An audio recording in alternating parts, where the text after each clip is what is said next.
Good morning, everyone, especially good morning, Mom. Our topic is all about psychological criticism. So, the application of specific psychological principles, particularly those of Sigmund Freud, the study of literature. So, first, who is Sigmund Freud?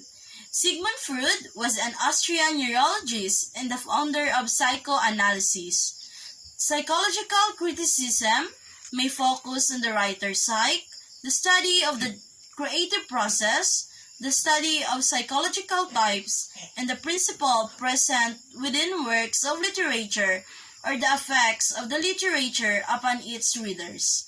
Psychological criticism is the most controversial, most abused, and least appreciated form. It is emphasized on the conscious aspect of human psyche, and all of human behavior is motivated, and ultimately the prime psyche force libido.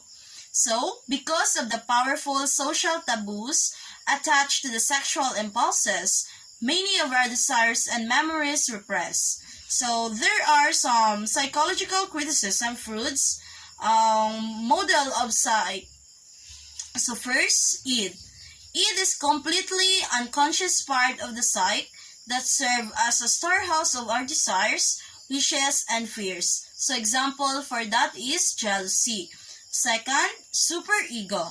So, superego, often thought of one's conscience, the superego operates like an internal sense, encouraging moral judgments. So example for that, in superego, Sarah knew she could steal the supplies from work and no one would know about it. She also knew that stealing was wrong, so she decided not to take anything even though she probably wouldn't get caught. The third model of psyche is ego, mostly the partially conscious part of the psyche that processes experiences and operates as a referee or mediator between the id and the superego. So the example of this is a person that is walking past an outdoor cafe would not sample food from the plates of the diners even if the person is very hungry. So the person's ego would tell them that it is not acceptable to take the food from others and would also rationalize that the person's own dinner will be available soon. Second is the unconscious. It is the irrational part of the psyche and available to a person's consciousness except through dissociated acts or dreams. Freud believed that while the unconscious mind is largely inaccessible, the contents can sometimes bubble up unexpectedly, such as in dreams or slips of the tongue. So, in psychological criticism, there is personal trauma. It is when you have a hidden or unacceptable fears. So, in hidden unacceptable fears or desires, that is results to internal conflict. So, which internal conflict manifests itself through depression, emotional disturbance, violence, drug and alcohol abuse, obsessive behavior, abnormal or sexual activity, and etc. So there are ways on how to deal with internal conflict. First is denial. It is refusing to accept one's unacceptable desires or fears or refusing to accept a traumatic event. It is a type of defense mechanism that involves ignoring the reality of situation to avoid anxiety. Second is repression. It is hiding one's desires and fears in the unconscious. It is the unconscious blocking of unpleasant emotions, impulses, memories, and thoughts from our conscious mind to avoid pain. Third is the displacement. It is replacing an acceptable object of one's emotion. It is when person redirects a negative emotion from its original source to the less threatening recipient. Example of this defense is the displaced aggression. And the fourth is the isolation. It, it is disconnecting one's emotions from a traumatic event. Isolation prevents the self from allowing these cognitions to become recurrent, and possibly damaging the self-concept. Methods of dealing the internal conflict. So, sublimation. Sublimation is directing an unacceptable desire into a creative act. It is the act or process of subliming, the product of purifying the process. Projection, placing one's unacceptable or unworthy desire or fears onto another. So it is like extending one's unacceptable or unworthy desire outward from something else. Intellectualization is avoiding one's desire and fears by analyzing and rationalizing them instead of feeling them. Reaction formation, believing the opposite is true to avoid facing the truth about a traumatic event. So, in psychological criticism, what to look for is the instances of repression, isolation, sublimation, displacement, denial, projection, intellectualization, and or reaction formation in the actions of the characters. The internal conflicts present in characters that cause them differently fitting into society or being happy.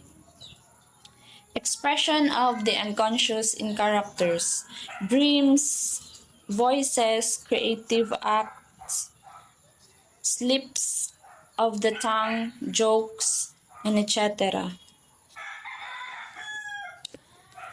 Description of the unconscious in texts, patterns or repeated behavior in the text, how a character identity is developed.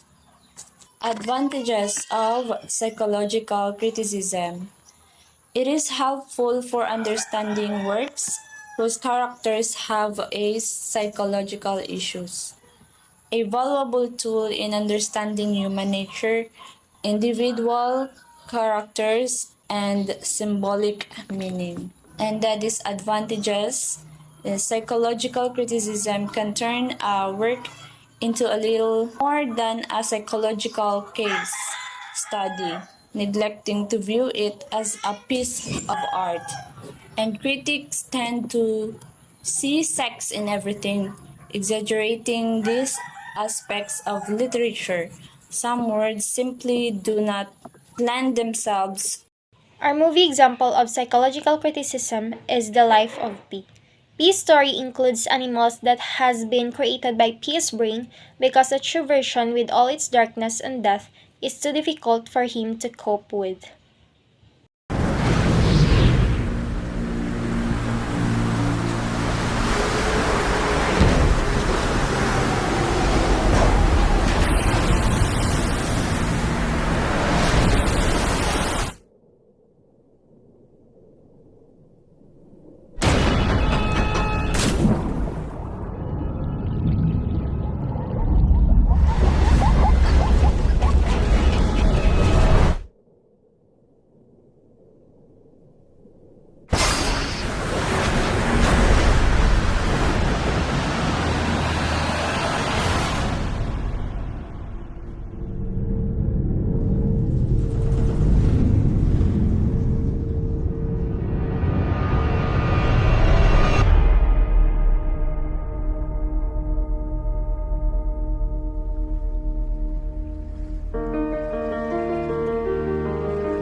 idea of coping mechanism is one interpretation of what occurs in the life of P.